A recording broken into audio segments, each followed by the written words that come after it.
Et bien le bonjour, c'est JNKid, je suis heureux de te retrouver dans cette nouvelle vidéo. Alors c'est la vidéo du 16 août, je te retrouve un peu plus tard, en voix off par contre parce que la météo et le vent ne me permettent pas de faire un direct. Et nous sommes de retour en voix off les amis. Alors nous sommes sur la vidéo du 16 août à Orléans. Mais qu'est-ce qui s'est passé ce jour-là? Il y aura l'avant, le pendant, l'après. Pour rappel, la guerre a commencé en septembre 1939. Elle a débuté avec l'invasion de la Pologne qui a suivi la déclaration de guerre du Royaume-Uni et de la France envers l'Allemagne et ses alliés. Il s'est passé plusieurs choses entre 1939, 1940 et 1944 jusqu'à la libération d'Orléans. Alors pour faire rapidement, l'année 1939, après la déclaration de la guerre, la France a envahi la première l'Allemagne et s'est faite...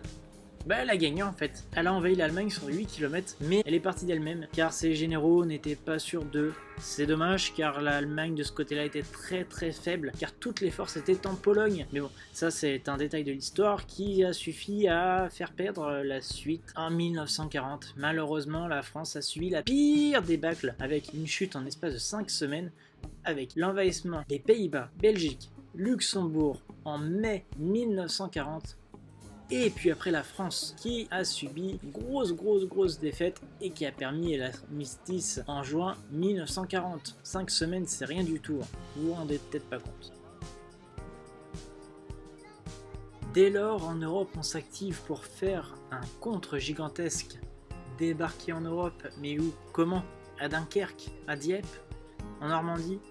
Non, ils vont d'abord débarquer à Dieppe en 1942, puis après en Italie en 1943, qui aura un très gros succès car l'envahissement de l'Italie du Sud a permis la concentration de troupes allemandes dans ce coin-là et qui a permis également le débarquement en Normandie et non Nord-Pas-de-Calais car les nazis étaient persuadés que le débarquement allait être dans le Nord-Pas-de-Calais.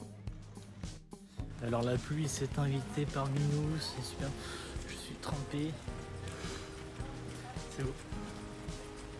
Alors cette commémoration tombe très bien pour aujourd'hui, c'est la vidéo de dimanche, ça tombe bien.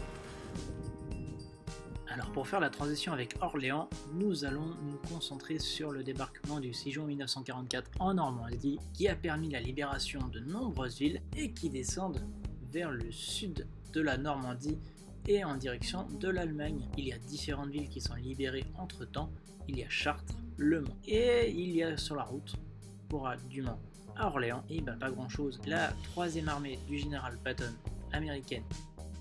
Au petit matin, l'Orléanais est presque libéré. Nous sommes le 15 août, le 16 août et le 17 août. Ces 3 jours vont être déterminants car l'entrée dans la ville est le 16. Les Allemands quitteront la ville le 17 dans la nuit. Ils quitteront Orléans, il n'y aura plus de traces d'eux jusqu'à très longtemps. Il n'y a eu pas vraiment de destruction pendant la Seconde Guerre mondiale à Orléans, hormis des bombardements alliés sur les gares ferroviaires. Il y a eu aussi des bombardements allemands en 1940.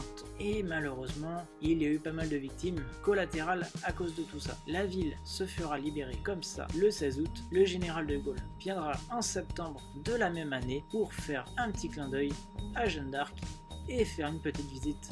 Pourquoi pas une visite Greters?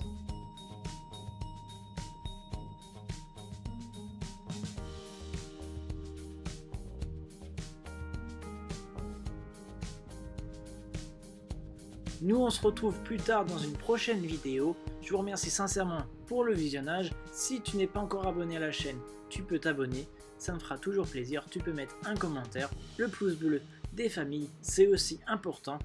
Et nous, on se retrouve vendredi prochain pour la grosse vidéo. Merci d'avoir regardé cette hors-série sur la Seconde Guerre mondiale, sur le 16 août à Orléans. Il s'est passé du coup la libération de la ville